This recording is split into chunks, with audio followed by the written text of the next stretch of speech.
anything else. We don't want to know. We're dedicated, yes, To our favorite shows. Oh, my circuits! Everybody loves Hypnotoad. Scary dog! Dancing at Blurred Ball. Futurama. Good evening. You are listening to a Radulich Broadcasting Network premiere podcast TV party tonight. I'm your host, the mandated reporter, and frankly, I'm mortified, Mr. Mark Radulich. And tonight, our favorite show of sorts is M.O.D.O.K, or Marvel's M.O.D.O.K, on Hulu. Brought to you by the good people at Multiverse Cowboy, Stupid Buddy Studios, Marvel Television, and, of course, Hulu. M.O.D.O.K is an American stop-motion adult animated television series created by Jordan Blum and Patton Oswalt, who you just heard us talk about on Head Games earlier this week when we read their comic for Hulu, based on the Marvel Comics character of the same name, and was produced by Marvel Television. Not the Marvel Television that produced the Netflix series, you know, like Daredevil and whatnot, or the Agents of S.H.I.E.L.D. for ABC. This is basically Marvel Studios in the movies on television. Joining me to talk about this show is, once again, Alexis Hejna. How do you do, madam? Only 2 more shows this week, and then I'm free. So, this is Patton Oswalt as M.O.D.O.K, Amy Garcia as Jody, Ben Schwartz as his son Lou, Melissa Fumero, who I know from Brooklyn Nine-Nine, as his daughter Melissa, who's in the M.O.D.O.K getup, Wendy McLendon-Covey as Monica Rappaccini, who we talked about in the Head Games book, Beck Bennett as Austin Vandersleet, John Daly as Super Adaptoid, and Sam Richardson as Gary Geraldson. All right, so the premise of this thing is, after spending years failing to gain control of the world and battling superheroes along the way, M.O.D.O.K has been removed from his company AIM after it falls into bankruptcy and is sold to the rival evil corporation Grumble, which is like a Google parody, begins to deal with his taunting family while facing a midlife crisis.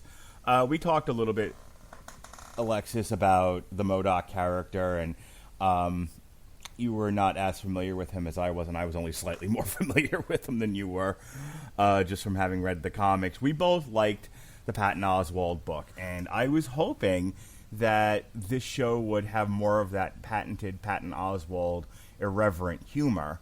But much like its graphic presentation, it was more like Robot Chicken than I wanted it to be. And it's not that I don't like Robot Chicken, it's that Robot Chicken can be a bit... I don't know how much of the show you've seen, but especially in later seasons, it gets very cynical and mean-spirited, and it isn't nearly as much fun as it is in its first couple of years. Yes.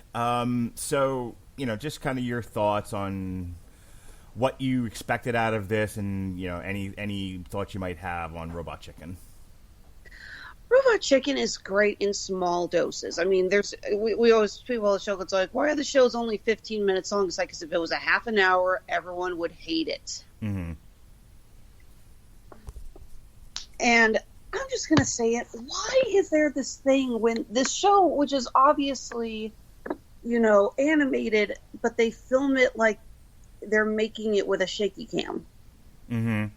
It kind of gives me a headache, to be perfectly honest. I'm watching going, okay, obviously this is not like being filmed without a tripod or something. That this is not being filmed with a handheld camera. I think if you tried to film animation without a handheld camera, you would probably go insane.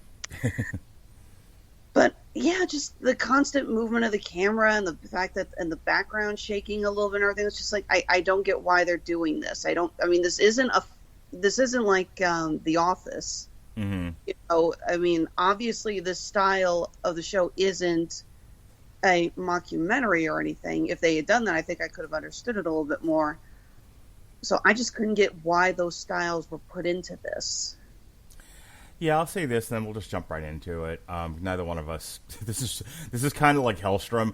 Like, we're doing it because it's on the schedule and we agreed to talk about it. But this was a letdown for me. I'll just go ahead and say that right up front. I really wanted to enjoy this. I was excited for it. I tracked it the entire time it was in development and production and everything.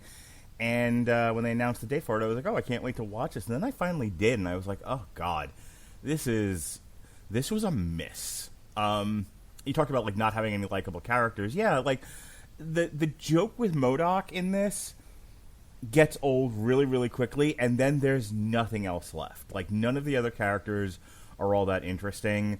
They're all kind of, various levels of douchebag. And, I again, it just felt like the same joke being beaten to death. You know what I mean? Exactly. It's, ha, he's an idiot. Look, Marvel thing. Ha, he's an idiot. Look, Marvel thing. What kills me? Yeah, I'm not going to lie. The Marvel Easter eggs were kind of fun, but Sure. even higher after a while. But that's the thing. Like, and this is the last thing I'll say. I'll just start reading the first episode summary. If I didn't know any better, I would not have thought this was done by people who like comics. Like, this feels like people who think comics are for dopes and wrote a dopey show making fun of it.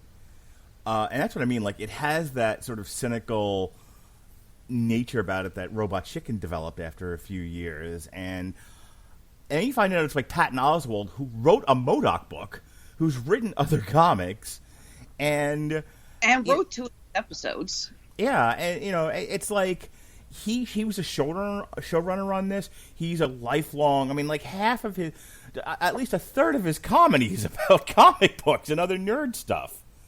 Yeah. Even now, like when so much of it is about his daughter and his ex-wife and everything, like if you go all the way back to like his first like Werewolves and Lollipops, I think it's called, and I can't remember the name of the other album, but like his early stuff, like before he had a family, was almost all about comic books and nerd stuff. Yeah, I mean, this is a guy who freaking did a reoccurring character on My Little Pony. This is a guy who, when his daughter said that she wanted to dress as Raven from the Teen Titans, he dressed as Trigon. Seriously, there was this great picture on Twitter because it's like, my daughter said that she wanted to dress as Raven for Halloween. Sure, no problem. But then she said, you have to be Raven's father, and he goes, well, who's Raven's father? And yeah, he dressed as freaking Trigon. That's awesome. That's the hashtag parenting. So yeah, and this has got like a stellar cast in it. Our friend Alan Tudyk is in this. He plays Arcade. They've got John Hamm as Tony Stark, Nathan Fillion as Wonder Man. And like a lot went into this. Like, this was not a cheap project to make, and yet it comes off as both a cheap parody of comic books by people who hate comic books, and it makes me sad. It kind of reminds me, do you remember a show that used to be on called The New Adventures of Old Christine? I'm aware of the show. I never watched it. I remember watching it briefly. It was on when I was living with my folks. And I remember when the second season started, my mom and I were just like, we don't want to watch this anymore because no one was likable in it. Mm-hmm. It's the same premise. The character is going through a divorce, and she feels so, it's constantly self-pitying. And that's what this is. It's like, okay, self-pity. It's like, okay, what's M.O.D.O.K saying? He's self-pitying and he, just is unable to focus.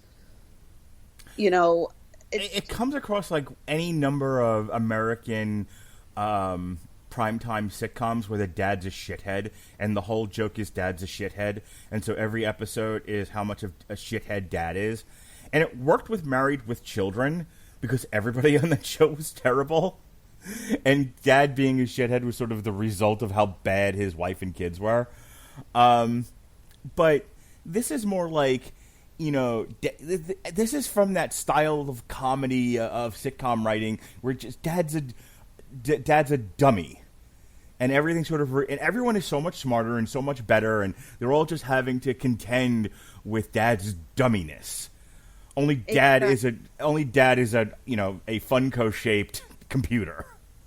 Yeah, in the words of Tony Stark, he's a demonic Funko Pop. Right. And that doesn't particularly work for me. So if this be M.O.D.O.K, George Tarleton, a.k.a. M.O.D.O.K, is the leader of AIM, who is constantly challenged by his subordinate Monica Rappaccini, and lives in the suburbs with his lifestyle vlogging wife Jody, his awkward son Lou, his popular teenage daughter Melissa, and the depressed and underappreciated super adaptoid, doing a not great Marvin the Marvin impression. Sorry, not Marvin the Martian. Marvin the Paranoid Android. Thank you. No, That's the one. Yeah, this guy's not even close to Marvin the Paranoid Android. I don't know what they were going with Super Adaptoid. I'm sorry. You want Marvin the Paranoid Android? Rest in peace, Alan Rickman. You were taken from us far too soon. As MODOK declares success over stealing Iron Man's boot, he fails to acknowledge Jodie's achievements. He later discovers that AIM is losing money, and Austin Vandersleet, the head of tech company Grumble, offers to buy them. MODOK is reluctant, but Austin wins him over with a pitch. However, MODOK discovers too late that he has lost control of AIM. To prevent his agents from getting laid off, MODOK tries to stop Austin from signing them away, but ends up accidentally controlling Jodie while she is having a meeting with Austin about expanding her business. MODOK is too late to stop Austin, but convinces him to have his agents keep their jobs. At dinner afterwards, Jodie tells MODOK that she wants a divorce. You know, this didn't start off that bad. It's kind of a funny premise. In the book, his family is all a hallucination. It's part of a sedating program of his. And here they went with, well, what if we just made the family real? Which we talked about this on the comic book review. I was like, I wonder if they went into this with, is it an illusion or isn't it? And that would be the mystery. And somebody at Hulu was like, yeah, but what if he actually had a family? Wouldn't that be funny? Wouldn't that be funny if this horrible monster actually had a wife and kid? And wouldn't it be even funnier if one of the kids looked like MODOK? And they don't even really take advantage of that. I think the only thing that comes out of Melly being shaped like MODOK is one gag where he asks for help and she goes, initiate self-destruct. And that was actually a funny joke. But the rest of it, she's just your standard bratty, popular teenager. You know, it's like if you're going to have the daughter, you know, in the same body type as MODOK and clearly have the same abilities as MODOK, you take advantage of it. No, agreed. Like, they don't really make use of the family dynamic at all because you're into episode 1 and they're already getting a divorce. Like, save that for the back half of the show if you're going to do that. Don't do it up front because now you like, if the premise of the show is, isn't it funny if MODOK has a family and he's basically like the dad from American Beauty. You know, if this show is essentially modern Caucasian middle-aged man hates the suburbs and his family and the modern suburban life, but instead of Kevin Spacey, it's MODOK. Okay, I'm kind of with you as far as stupid premises go. That you might actually, with some talented writers, make some hay out of. I'm with you so far. Let's keep going. But when right at the beginning you're like, let's just end the family thing, and now it's kind of sad. Now it's not funny anymore. Now it's like, now the joke is, okay, but now what if we just skipped chapter 1 entirely and went straight to he's getting a divorce? Like, I don't know if you've ever seen American Beauty, but imagine, 5 minutes into the movie, he's already trying to sleep with the teenager. I own it on DVD. Okay, so you know what I'm talking about, right? Exactly. Hey, I'm sorry, just because I happen to be a firm believer that regardless of what is happening, in the present, that doesn't change the fact that I am going to enjoy movies of the past. Regardless of what Bryan Singer and Kevin Spacey have done, I still own American Beauty and Usual Suspects, and I love both those movies. Yeah, you don't have to. Yeah, I'm 110% in agreement with you. Ask me how many times a day I remember Kevin Spacey's a sex pervert. Ask me. How many times a day do you remember that Kevin Spacey's a sex pervert? 0. How many times a day do I reference American Beauty? At least 5. So, discussion with the dude because we were talking scary movies and he said that he had never seen The Shining, which is my all-time scary movie. And I was like, oh my God, you have to see The Shining. It's so good and it's so influential. It is the blueprint that has just worked with so many horror directors. And he goes, yeah, but I heard about all those things that Kubrick put his actors through and how much of a horrible person he was. And I don't know if I could really enjoy the movie while watching that. And I'm just like, oh, sweet, good Lord. No. Yeah. I mean, like, I'm not going to run out and watch a Bryan Singer movie, but I'm not going to not watch X-Men 3. if for whatever the reasons are, it happens to be on and I want to watch it for whatever the reasons are, because he's a sex pervert. I don't fucking care. Well, you say X-Men 3. I still watch X-Men Days of Future Past Road Cut. In my opinion, that's still the best X-Men movie. Oh, gosh. I'm wrong director. I'm X-Men 1 or 2. You were thinking of another perverted director. Oh, he's a sexy... I didn't realize that... Oh, gosh. Who directed X-Men 3? Hang on. Which hack director that Robert and I make fun of constantly? Hang on.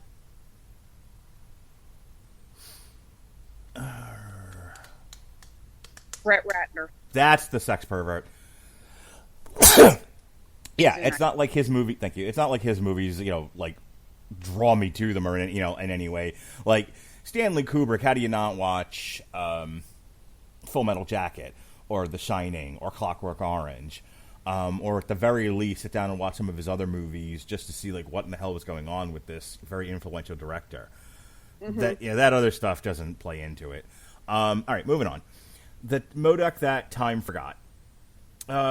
Jody forces M.O.D.O.K to move out, and they find an album for Third Eye Blind, whose concert M.O.D.O.K and Jody failed to attend in their college years. Boy, nothing dates you like a show that presents middle-aged people who reflect back on the 90s. Yikes. Okay, confession. I've seen Third Eye Blind twice live in concert. I'm sure you have. You're not that much younger than me, but it's still like it just made me feel really old. That like, if this were 20 years ago, they'd have been talking about Black Sabbath or Led Zeppelin or Journey or something, and now like we've moved a generation, and so middle-aged people are reflecting back on the 90s, and it's like, ugh, that when my kids hear. When my kids hear music from the 90s, I had the Wu-Tang Clan playing the other day, and they hear the Wu-Tang Clan, and that's oldies now. Remember, like, I grew up in the 80s, and oldies was the 50s and the 60s. For what it's worth, Third Eye Blind, they always put on an amazing concert. I always loved watching. Like I said, I've seen them twice. I saw them twice because Third Eye Blind was one of those bands that, for some reason, always got paired up with other big name bands. Mm-hmm. They were never the opening act, but it was usually like a 3-band thing, and they were always band number 2 before band number 3 comes on. I want to say with Counting Crows, it was Counting Crows was one of them. I can't remember who the other headline act was. That the Spin Doctors. No, it wasn't Spin Doctors. I'm 36. I'm not that old. My wife's a big fan of Third Eye Blind, by the way. Well, they're classics. Mm-hmm. Yeah, no, they always put on a really good concert. So are they the one that sing about the hot Cheetos for breakfast? Or am I thinking of somebody else? My caffeine hasn't kicked in enough yet for me to remember that. M.O.D.O.K and his AIM subordinate Gary break into S.H.I.E.L.D. to steal a time machine so that M.O.D.O.K can take Jody back in time to a concert. She reluctantly agrees, but they arrive too early. M.O.D.O.K's younger self sees his older counterpart and follows them into the future. M.O.D.O.K and Jody have fun at the concert, but she realizes that he was trying to kill a young Austin to reclaim his job. The younger M.O.D.O.K, angered at his older self's ineptitude, fights him. But the time machine's crystals get shattered and embedded in the younger M.O.D.O.K's face, displacing him from time. M.O.D.O.K and Jody realize they are stuck after inadvertently ruining Monica's future, and they miss the concert because Jody was pregnant. They watch themselves growing together as a family and prevent themselves from time traveling, but it erases their development, and M.O.D.O.K and the Super Adaptoid move out. I didn't mind this episode. It was one of the better ones. I thought the premise was pretty funny. What did you think? There was one joke I remember from this episode that genuinely made me laugh. When they're going to the concert, Jody is trying to get closer to the stage, and she can't get past a bunch of people, and M.O.D.O.K just zaps them, and they disintegrate, and Jody looks at her and goes, "Oh, such a gentleman." That is more of what I was hoping for the humor in this series. Again, when they actually take advantage of M.O.D.O.K being a supervillain and having these powers, it's funny. Right. You know? There's an upcoming episode here where he works with a bunch of other lesser-known supervillains. And there's some funny stuff in that one. So, yes, I was right, by the way. It's Non-Dairy Creamer by Third Eye Blind. Okay, thank you. I had to get that in. Of course you did. You were saying. Oh, no, I was just waiting for you to talk about a certain website where you can listen to Third Eye Blind. I thought that was coming next. Too soon. Okay. Got a little away with it. Sorry, I thought that was I thought that was the segue. No, when they're actually taking advantage of that, it's funny. But then, yeah, the rest of the humor is he ditches his wife at the concert he brought her back to because he wants to get rid of Austin. And for the record, Austin is probably one of the most annoying characters on the show. And I hate saying that because I like Beck Bennett. I love him as the voice of Launch. Oh my God, this thing has 2 voice actors from the DuckTales reboot. It's got, Ben Schwartz and Beck Bennett. And I love Beck Bennett. He's very funny. But his passive-aggressive hipster bit gets so old, so fast, and it's like, yes, I get that we're supposed to not like him the same way M.O.D.O.K doesn't like him, but you still got to be just a little bit invested in this character. Like I said, no one's likable. Yeah, I didn't get annoyed by him by this point. Later, by the back half of the show, again, this is, I know I'm known, and it's sort of my shtick to sort of, beat jokes to death, but I feel like everybody who wrote this series kind of comes from the same, like, Family Guy school of, running a joke into the ground, beating it to death until it becomes funny again after it goes through a period of being terribly unfunny. But the show isn't long enough to get back to being funny again. So a lot of it is they've beaten the jokes to the point where they're no longer funny, and then they just stay in no funny land for a while. Let's face it, the only thing likable about that character, and I can't believe I'm saying this, is the fact that they give him a dog. And then they mutate the dog. Yeah, it's a Labradoodle named Sherlock. And I'm just going, well, now I know when I need to name my next puppy. Beware what from Portal comes. M.O.D.O.K has the weekend with his kids while Jody is set to promote her new book. Austin invites M.O.D.O.K to a Grumble conference as a guest of honor, and M.O.D.O.K brings the kids. While Lou enjoys the hotel accommodations, Melissa voices her disapproval of the situation, so M.O.D.O.K brings her to the party and reveals that he must impress Grumble's superiors. However, Austin humiliates him, and Melissa deduces that Austin invited M.O.D.O.K to make him look bad. She teaches her father to exploit other people's flaws so that he can control them psychologically. This works, but he refuses to play the long game and decides to summon the Brood so he can save the party. Instead, he accidentally summons Seagramites, who party nonstop. Using Melissa's tactics, however, M.O.D.O.K saves the party anyway. Afterward, M.O.D.O.K discovers that Melissa simply wants his approval and promises her that she does not need to visit him all the time. Meanwhile, Austin's superiors are revealed to be an unknown alien species. I barely remember this episode. It sounds funny when I read it, but what did you think? Again, the fact that they actually used part of Melissa's abilities as a partly robotic, female version of M.O.D.O.K was a little bit funny. That she has this, she's able to scan and see where the weaknesses are. And I did kind of like the bit where M.O.D.O.K at the end figures out how to fool the Seagramites because they have the same flaws. Something about that very classic Looney Tunes-esque humor when he figures that out. But again, you have to sit through a lot of very annoying characters. And the whole thing with... Okay, I'm just going to say it. Lou is probably one of the most annoying characters I've ever come across. And I hate saying that because I love Ben Schwartz. I love him in the DuckTales reboot. I freaking loved him as Sonic the Hedgehog. Okay? Mm-hmm. He was the perfect casting for Sonic, and I am genuinely waiting and excited for the sequel. But his character is so annoying because it's not a character. It's quirks. Right. There is this horrible laziness in writing that if you give a character enough quirks, you don't actually have to write a personality. I believe that, they call it the M. Night Shyamalan technique. Yeah, I think that's a major problem with the writing of this show, is that it's a lot of gag and not a lot of character development. It's a lot of, it's a lot of setups, and execution of bits, but I don't get the sense that anyone here is a real person. And here's the thing. You can watch a show like Family Guy, and sure, Family Guy is laden with bits and gags and references. That's kind of the show. I think somebody actually asked in the Q&A that I saw on Family Guy, like, are you going to keep doing those references where, when Peter sets up a cutaway and they cut away to something else? Are you going to keep doing that? And Seth MacFarlane sort of blinked twice at her and said, yes, that's the show. like fucking idiot. Yeah, it's like, get rid of that, and the show's officially 7 minutes long. But Family Guy has characters. When things, the 2 or 3 times they've killed Brian or sent Brian away, or, when they actually got around to killing Lois for at least an episode,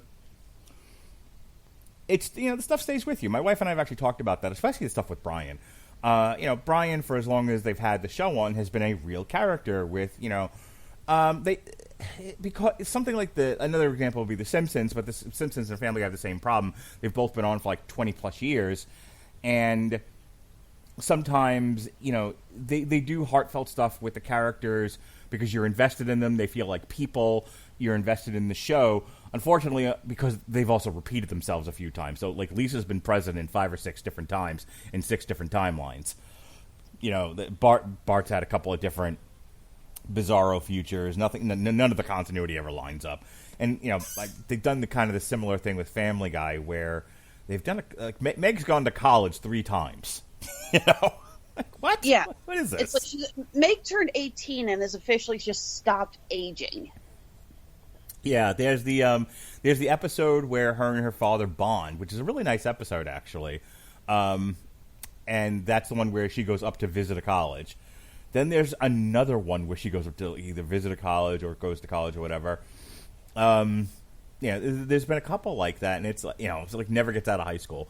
Anyway, and Stewie's, of course, been in preschool for 100 years. This doesn't feel like either The Simpsons or Family Guy. These don't feel like real characters. M.O.D.O.K doesn't feel like a real character, and he's a goddamn star of this thing.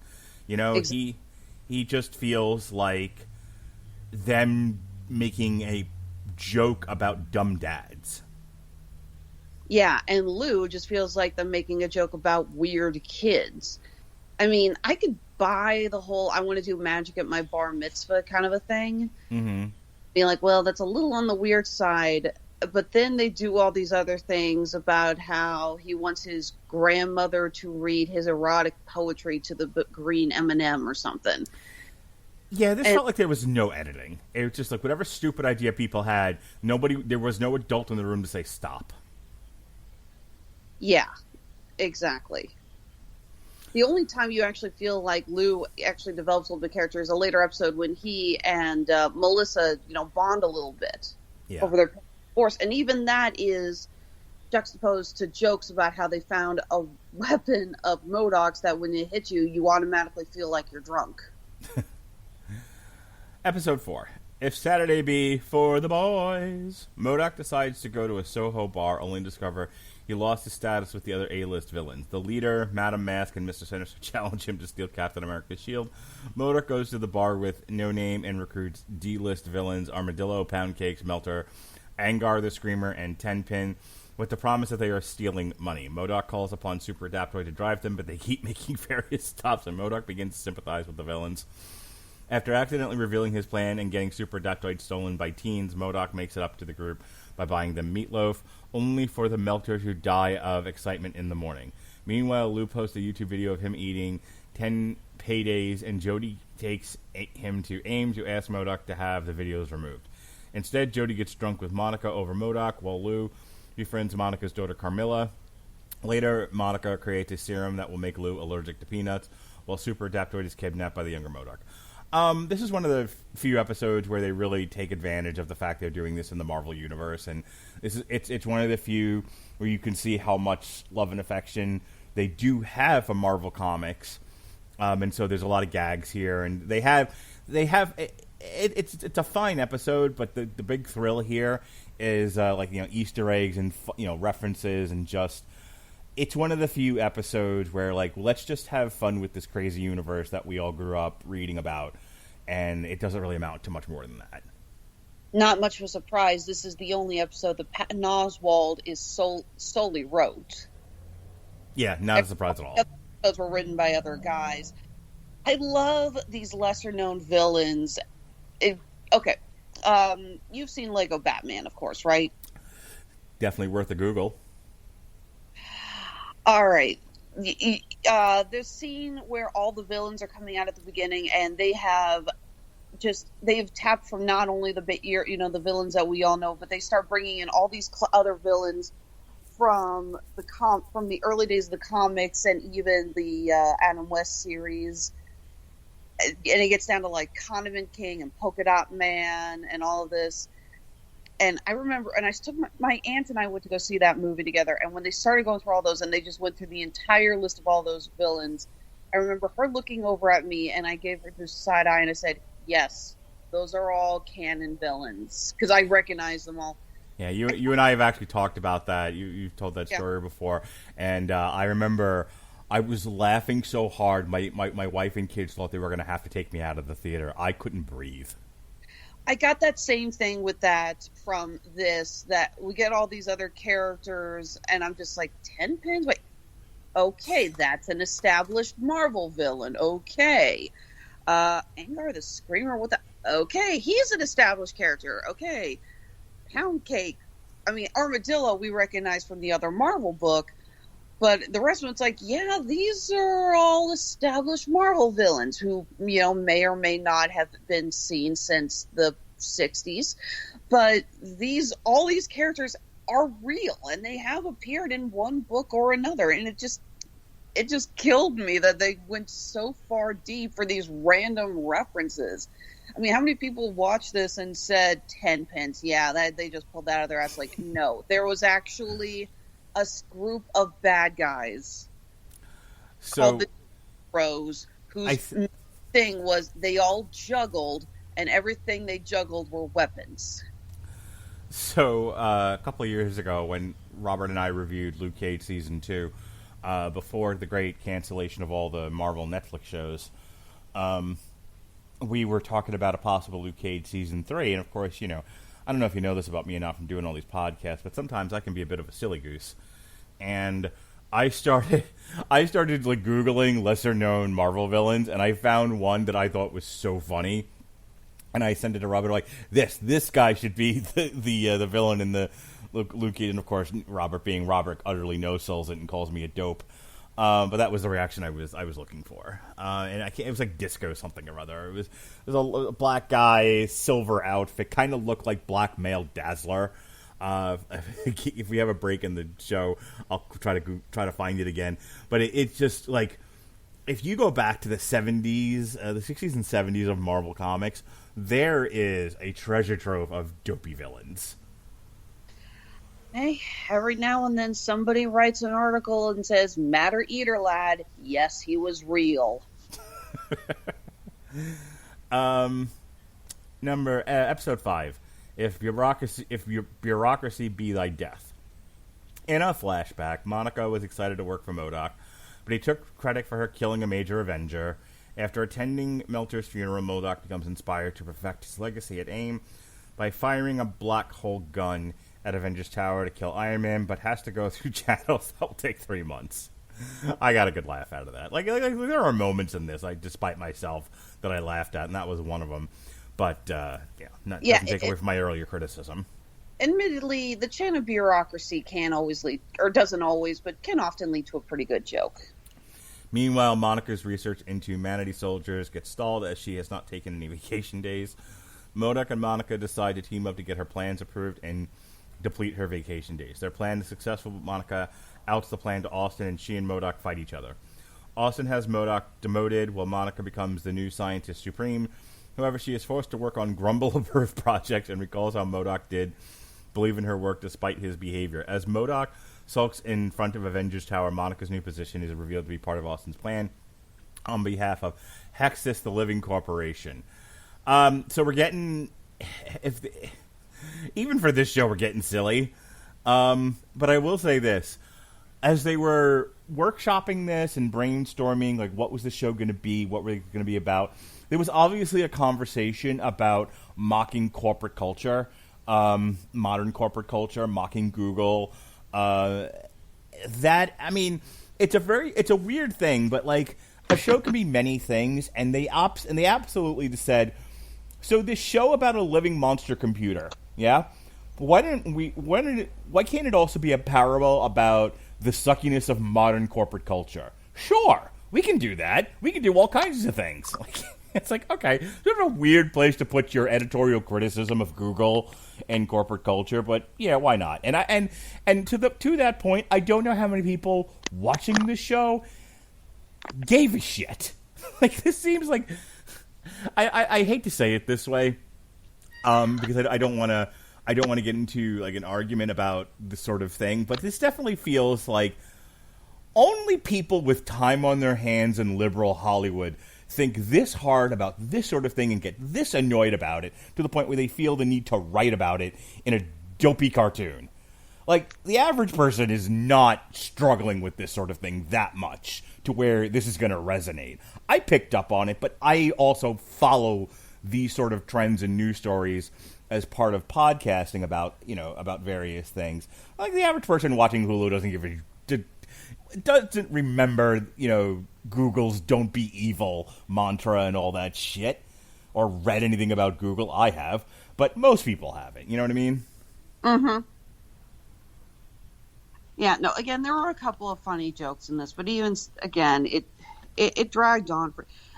This is the problem, is that these are jokes that are very similar to what you get with Robot Chicken, but Robot Chicken knows to just have the jokes be tiny vignettes. These Right. jokes go on for so freaking long. I think the bureaucracy thing is kind of funny, but I think the only thing that made me, chuckle was that, yes, Monica killed a prominent Avenger, and they go out of their way to make sure that we know that they're not going to reveal which Avenger it is. It's like, wow, you killed a prominent Avenger. We don't even have to say which one it was. It's like, that did kind of get a giggle out of me, because they're not going to admit which character she killed off. Yeah. I think you're dead on with that. I think this is people who worked on Robot Chicken who were like, but what if we didn't have any parameters at all? What if we weren't locked into, sketches and 15-minute run times, so we could really flesh this out a bit? And like, this wasn't. I can't imagine. We'll kind of skip to the end here for just a moment, but I can't imagine this gets greenlit for a season 2. I honestly hope it doesn't. Oswald, I love you, man. I listen to your stand-up all the time. I love when you do voiceover work for so many cartoons. You're an awesome comedian, but you're better than this. You really are. I don't know how much of control he had in this. I mean, you're working on a television show. It's a collaborative effort, and more to the point, you don't have a tremendous amount of control of the show you're working on. In very rare instances, do you, do you have complete control of things? So he may, and again, you also have to, work nicely with other people who are involved in the project. So I don't know how much of this he kind of went home and said, well, I have bills to pay and a daughter to put through private school, so I'm going to keep doing this because I would rather work on a MODOK project that I have to have some concessions about than a project I have absolutely no love for and would have to have the same, if not more, concessions about. You know what I mean? Mm-hmm. Exactly. Speaking of which, do you live closer to Kansas City or St. Louis? I live in Kansas City. You live in Kansas City. December 3rd, you and your husband should go on a date, and I'll tell you where you should go. You ready? Ready. Patton Oswalt Live. Who's Ready to Laugh? 2021-22 live shows. On December 3rd, he will be in Kansas City at the Uptown Theater.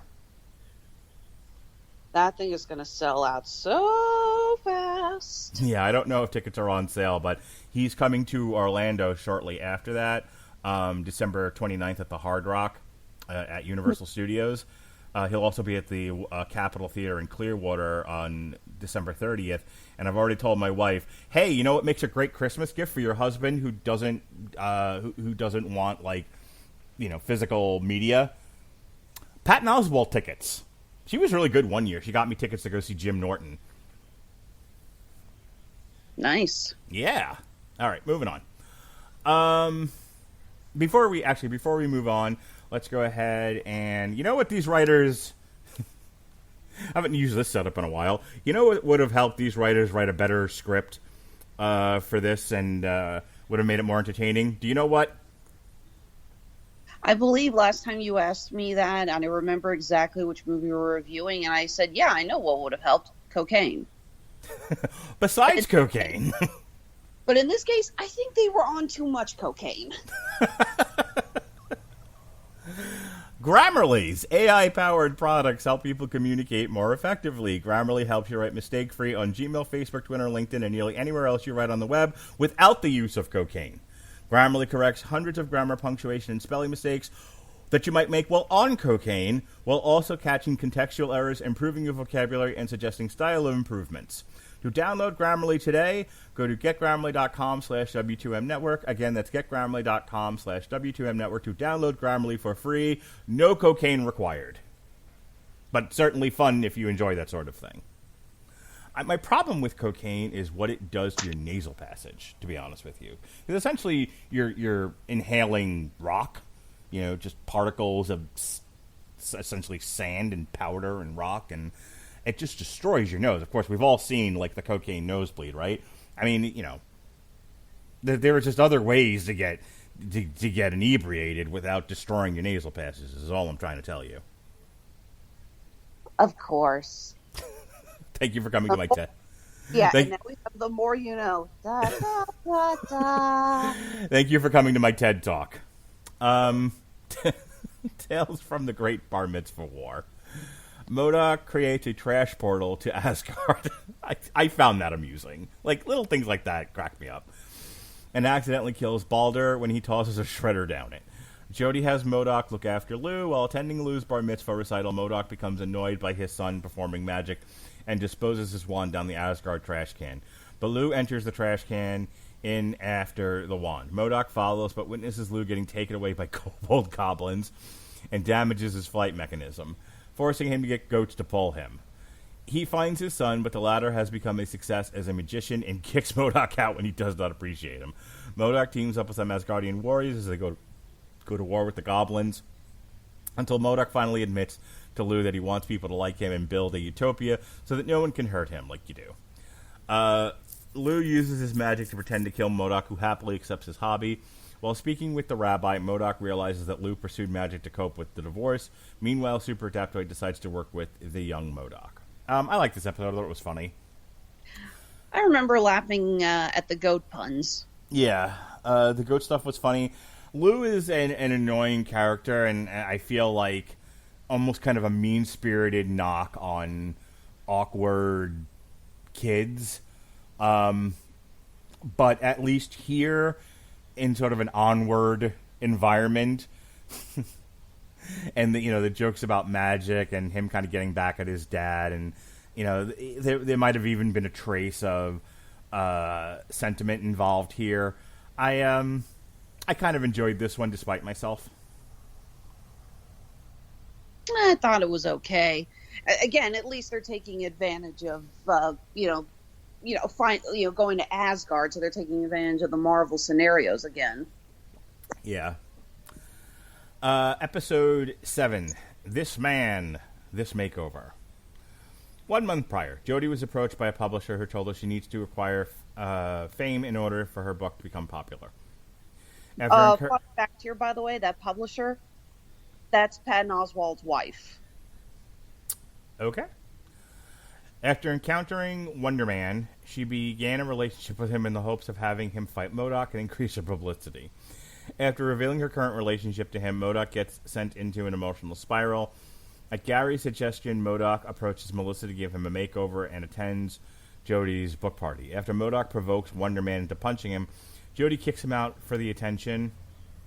However, Wonder Man discovers that she had been using him and tells her that she is just like her husband. Unbeknownst to M.O.D.O.K and Jody, the publisher was disguised as Super Adaptoid, acting on behalf of young M.O.D.O.K, who hires Arcade to assist him further. M.O.D.O.K reads Jody's book and cleans himself. As he prepares to give Jody the divorce papers, she tosses them and takes him back. Meanwhile, Melissa and Lou use a drunk gun and bond over how their parents have changed. I barely remember this episode. On my kid's life, I don't think I could tell you a detail about it. There's one thing about this episode, and it kind of actually pisses me off. You get Nathan Fillion to play Wonder Man. Guardians of the Galaxy Volume 2 was supposed to have Fillion play Wonder Man in a cameo appearance, but his role got cut. So having him play Wonder Man here is sort of a nod to that. It's a nod to the fans, and, you know, more Nathan Fillion in our lives is always welcome. But they don't take advantage of it.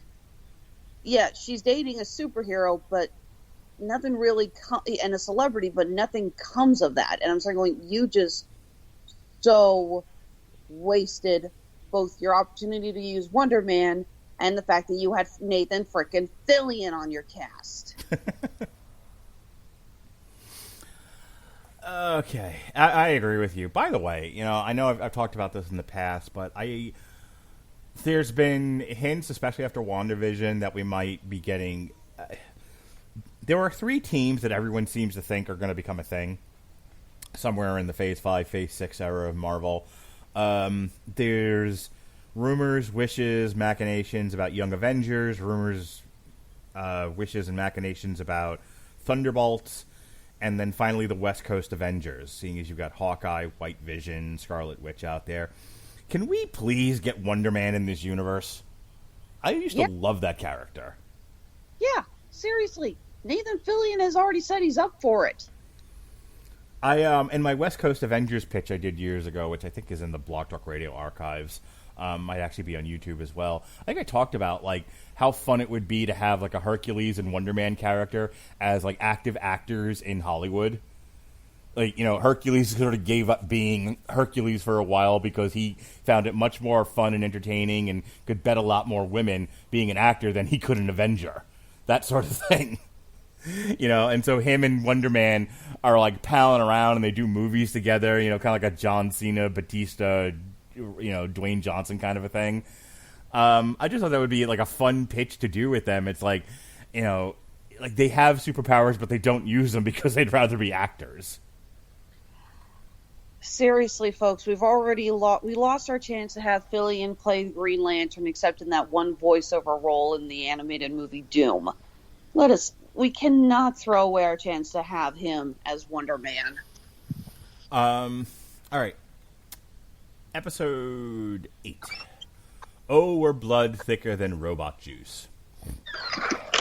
M.O.D.O.K awakens to a very subservient family who are happy to have him back. However, he eventually discovers they are robots and that his real family have been kidnapped by his younger self, who intends to kill them, as you would. Using Melissa's Grumble Watch, the family control their Roomba to create a message with marbles. I have to say, there are some high points of writing in this where it's stuff that got established in the first 1 or 2 episodes gets paid off later. The Roomba thing was one of them. Yeah. And so credit where credit is due. It's not all bad.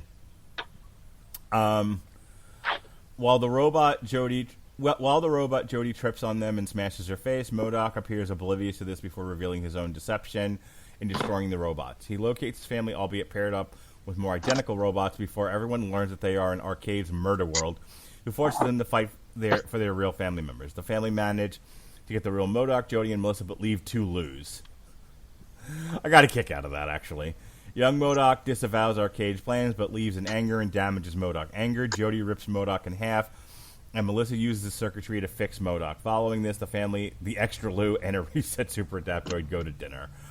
The 2 Lous bit becomes an ongoing gag, and it actually makes me laugh. Like I said, I think in a very overarching general way, the show is not good, but it has moments of like real irreverent hilarity, and the 2 Lous is one of them.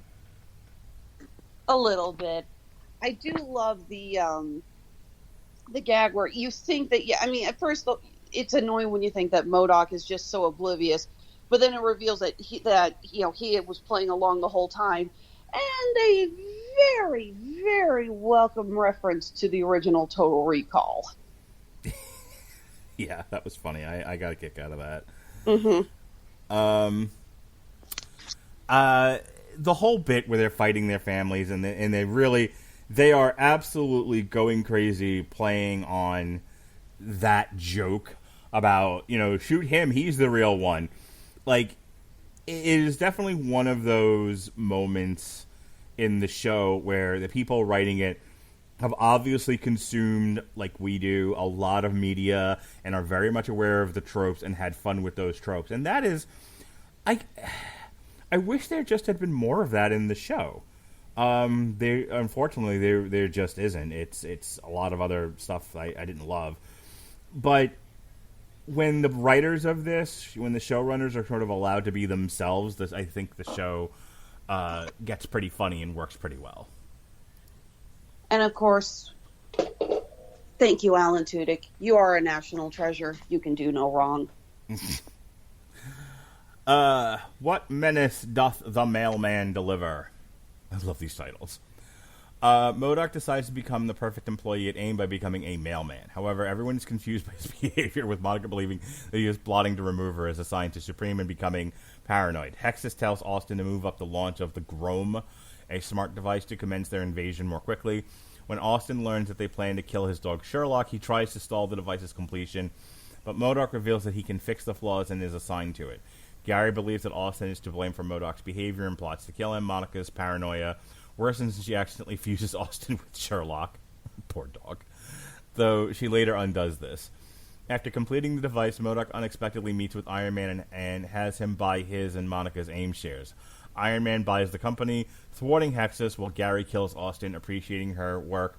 M.O.D.O.K invites Monica and Gary to join his new company, AIM 2, while Hexus plots revenge on M.O.D.O.K.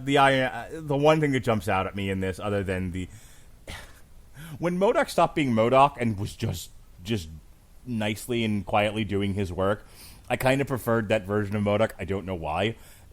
But the other thing, the joke about Iron Man buying all the shares and corporate takeovers, again, I laughed. I thought it was funny. I don't know how this would resonate with other people who watch this sort of thing. I will admit, I do enjoy John Hamm doing the voice of Iron Man. It's strangely fitting. Oh, for sure. I mean, John Hamm was on that show, what was it, Suits? Or no, Mad Men? Mad Men. Mad Men, yeah. Yeah, so perfect fit for him for Iron Man. Anything else about this episode? Not really. Moving on. Taser future M.O.D.O.Ks. As Lou prepares for their bar mitzvah, M.O.D.O.K and Jody realize they need to bring other kids to the party. This was kind of sad, actually. M.O.D.O.K has Melissa take him to the mall so they can invite other kids through the guise of them auditioning for a show, but M.O.D.O.K ruins it. As M.O.D.O.K invites his friends to the party, the Lou's admit they simply want to dance. Were you getting Monty Python vibes from that? Incredibly. Okay, good. I'm not the only one. With their father, and he complies. Melissa learns through Whirlwind that M.O.D.O.K appreciates her ice skating, and Jody tells M.O.D.O.K that she is not ready to get back together, but wants to stay close. However, young M.O.D.O.K arrives. Having faked his death, calling himself the Anomaly, he prepares to kill M.O.D.O.K's family, but freezes time. He reveals to M.O.D.O.K that across multiple timelines he always fails. He does not succeed. He does succeed in one, however, but only after his family dies. Loving them dearly, M.O.D.O.K struggles with the decision, but the Anomaly makes it for him and kills them. In M.O.D.O.K's Utopia, the Avengers are dead, and M.O.D.O.K has the Anomaly tortured to death in a failed attempt to bring his family back. A pretty dark ending. I did not love it. I kind of wish this had ended with episode 9, but I guess they had to wrap up the thing with the Anomaly. I will just go ahead and say what I said before. Overall, nice try. Let's close up shop on this one. This does not need a season 2. I don't need to see any more of this. I don't need to see what happens in M.O.D.O.K's Utopia and how he gets his family back. I don't care. Move on to Hit Monkey, and then stop doing these Marvel shows on Hulu. Do other stuff. Your final word, madam.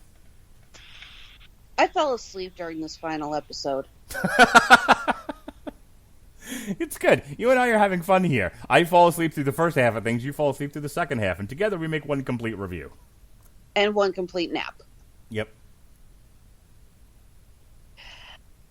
Yeah. Patton Oswalt, you are better than this. And if you guys want to keep making little things like this, just let Seth Green put them on episodes of Robot Chicken so they're little 2-minute vignettes and the rest of us can move on with our lives. That said, we did mention Third Eye Blind before, and if you like Third Eye Blind the way Alexis Hejna and Melissa Radulich do, you can click our link in the description of this podcast and sign up for a free 30 days of AmazonMusic.com/W2M Network. Let's get AmazonMusic.com/W2M Network. Click the link, fill out the information, agree to the 30 days, download all the Third Eye Blind you want. You can have hot Cheetos for breakfast while you're doing so. And when the 30 days is up, you keep the service. If you like it, continue to pay the monthly fee like you would do with any of these streaming music services like Spotify or Apple Music or whatever. Quite frankly, Amazon Music is better than all 3 of them. It's the best one out there. And I'm not just saying that because they're a sponsor. They're fantastic. You can find all kinds of things there. If not, you can cancel. No fuss, no muss. Everyone get on the bus. All right, that's it. That is our review of M.O.D.O.K. M.O.D.O.K on Hulu, Marvel's M.O.D.O.K, however you like it.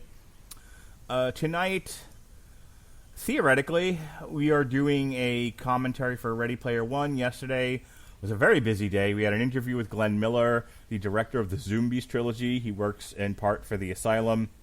He has a long history of credits as an assistant director, but he's directed a few features himself. Not only the Zombie trilogy, but Santa Claus, for those of you who like cats and Christmas. You gonna watch some Santa Claus this Christmas? Is that going to be part of your Christmas movie watching experience, Santa Claus, from director extraordinaire Glenn Miller?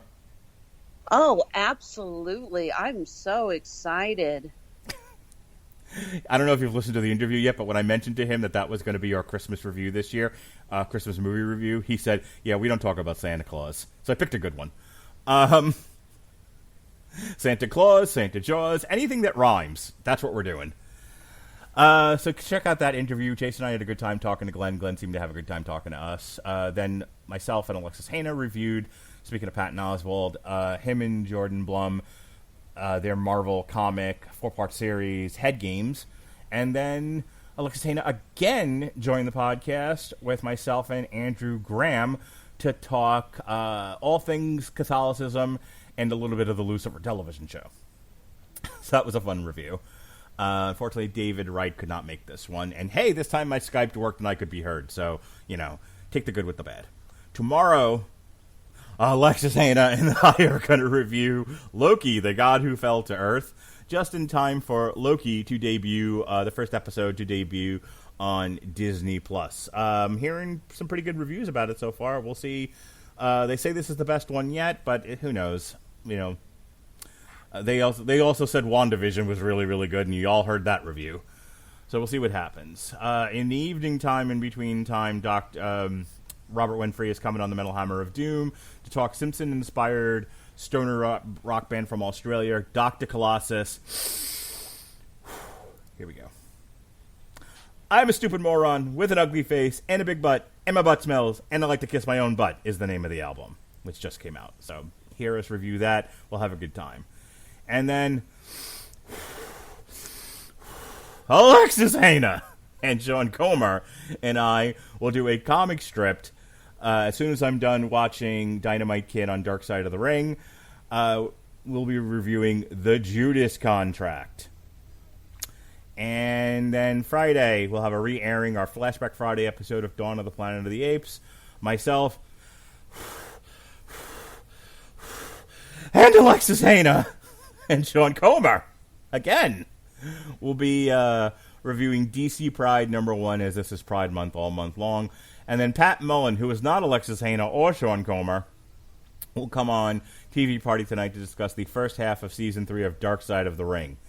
And then Alexis Hejna is not coming back for the rest of the month because she's had enough of this happy horse shit.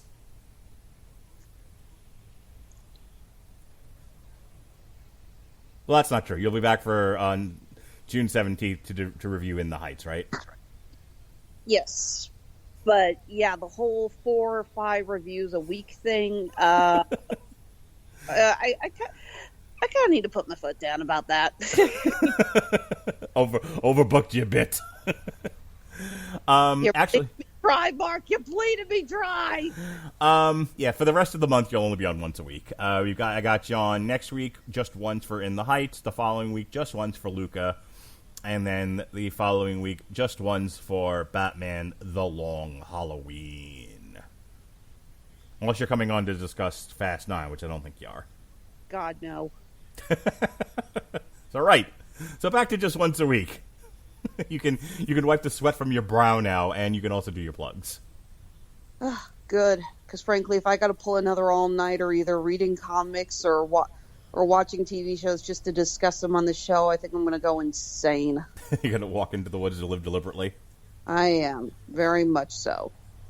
Seriously, I enjoy pop culture. I love comics. I love various TV shows. I love absorbing them. But I can't do it this much. I mean, sir, do you know what it's like to... I mean, okay, we've all... Yes, I do. You've seen my schedule. Yeah, we all binge TV shows once in a while, or we just, find ourselves sitting down and reading a ton of comics at once. But I can't keep doing it day after day after day after day. This last week and a half, I've spent more time dedicated to your podcast than I have to Honeysuckle Rose Creations, where fashion meets fandom at the intersection of geek and chic. Yeah, gonna have to work on my scheduling. Oops. It is actually kind of funny because Andre was just like, "Why are you doing it this much?" I'm like, "It's not a permanent thing, okay?" It's funny because I read off all the plugs and this is like I'm doing a lot of goofy stuff right now, but this is for real. I didn't realize when I did this what I had done. It just worked out that way. It was like MODOK ended at a certain time. Lucifer dropped at Lucifer and MODOK both dropped around the same time, and it just worked out that they both were. This was the free week to do them on the schedule.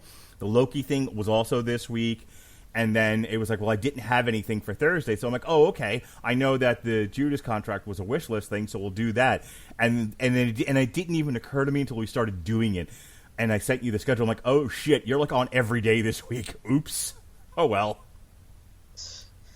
Yeah, like I said, over these last 2 weeks, I'm either working for you or I'm working for MCU's Bleeding Edge, where we just recently did a live stream event discussing the first Iron Man movie.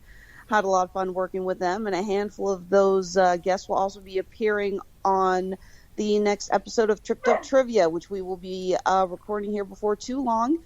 Cannot wait for that.